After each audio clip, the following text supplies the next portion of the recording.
ಯಾವಾಗ ಬಂದೆ ಸೂರ್ಯಕಾಂತ್? ಈಗ ಬಂದೆ ಗೌಡ್ರಿ. ಅದಿರಲಿ, ಮಾನ್ಯ ಬಡ ಶಶಾಂಕನ ಮನೆಗೆ ಹೋಗಿದ್ರಂತೆ. ಹೋಗಿದ್ದೆ ಸೂರ್ಯಕಾಂತ್, ಹೋಗಿದ್ದೆ. ಹೋದ ಕೆಲಸ ಯಾವುದೂ ಕೈಗೊಳ್ಳಿಲ್ಲ, ಹಾಗೆ ಬರೀ ಕೈಲಿ ಹೊಳಿ ಬಂದೆ. ಅಷ್ಟೇ ಅಲ್ಲ ಸೂರ್ಯಕಾಂತ್, ಆ ಶಶಾಂಕ ಆ ಸಿಪಾಯಿ ಸಪೋರ್ಟ್ ಕಟ್ಟಿ ಎಲೆ ಇಕ್ಕಿಸಿ ಮಾತನಾಡ್ತಾ ಇದ್ದಾನೆ ನನಗೆ. ದಿಕ್ಕಿಸುವ ಎದೆ ಸೀಳಿದರೆ ಅಷ್ಟು ಸುಲಭ ಅಲ್ಲ ಸೂರ್ಯಕಾಂತ್, ಅದು ಅವನ ಹಿಂದೆ ಸಿಪಾಯಿ ಇದ್ದಾನೆ. ಸಿಪಾಯಿ ಗೌರಿ, ನಮ್ಮ ಮುಂದೆ ಗಿರಿ ಗಗನಗಳ ಗಡಗಡೆ ನಡುಗುತ್ತಿರುವಾಗ ಅವನ್ ಯಾವ ಲೆಕ್ಕ? ಅಂದರೆ ನಿನ್ನ ಮಾತಿನ ಅರ್ಥ? ಮಾನವನ ಪ್ರಯತ್ನಕ್ಕೆ ಮಿಗಿಲಾದ ಕಾರ್ಯ ಯಾವುದೂ ಇಲ್ಲ ಗೌರಿ. ಈ ಪ್ರಪಂಚದಲ್ಲಿ ಅತಿ ಜಗತ್ತಿನಲ್ಲಿ ವೇಗವಾಗಿ ಓಡುವ ಆನೆ ಯಾವುದು? ವೇಗವಾಗಿ ವಿಮಾನ. ಅದಕ್ಕಿಂತ ವೇಗವಾಗಿ ಓಡುವುದು ಯಾವುದು ತಿಳಿತಾ ಇಲ್ಲ, ನೀನೇನು ಹೇಳು. ಮಾನವನ ಮೆದುಳು ಗೌಡ್ರಿ, ಮಾನವನ ಮೆದುಳು.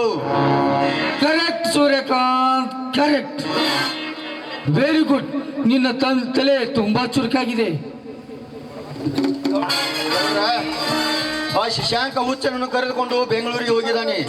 ಅವನು ಬರುವುದರೊಳಗೆ ಅವನ ಮನೆಗೆ ಬೆಂಕಿ ಹಚ್ಚಬೇಕು.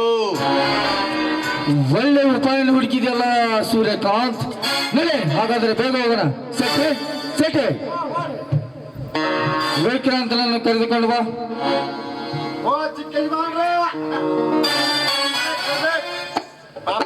ಹೆಚ್ಚಾಗಿ ನಿಂತು ಬರತ್ತೆ ಗೌಡ್ರು ತಿಂದವ್ರಿಗೆ.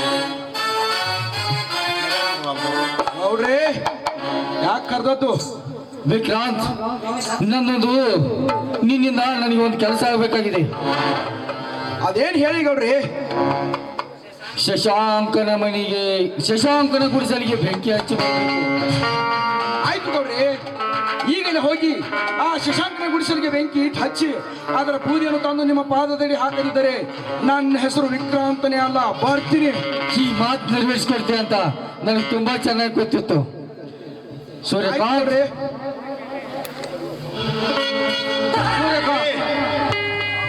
ಆ ಶಶಾಂಕನ ಗುಡಿಸಲು ಸುಟ್ಟ ಮೇಲೆ ಅವನಿಗೆ ಬರೋದು ಭಿಕ್ಷೆಯ ಪಾತ್ರೆ. ನಡೆಯಿರಿ, ದೂರದಿಂದ ನಿಂತು ನೋಡೋಣ ಶಶಾಂಕನ ಗುಡಿಸಲನ್ನೇ ಬೆಂಕಿ. ನಡೆ ಸೂರ್ಯಕಾಂತ್, ಹೋಗೋಣ. ನೋಡ್ರಿ ಗೌಡ್ರ, ಊರು ಸುಟ್ಟು ಹೊರಗೆ ನಿಂದ್ರು ಅವರಿಗೆ ಆ ಗುಡಿಸಲಿಗೆ ಬೆಂಕಿ ಹಚ್ಚುವುದನ್ನು ನನ್ನ ಕಣ್ಣಲ್ಲಿ ನಾನು ನೋಡ್ಲೇಬೇಕು, ನೋಡಿ ಕುಣಿದು ಕುಪ್ಪಸಲೇಬೇಕು.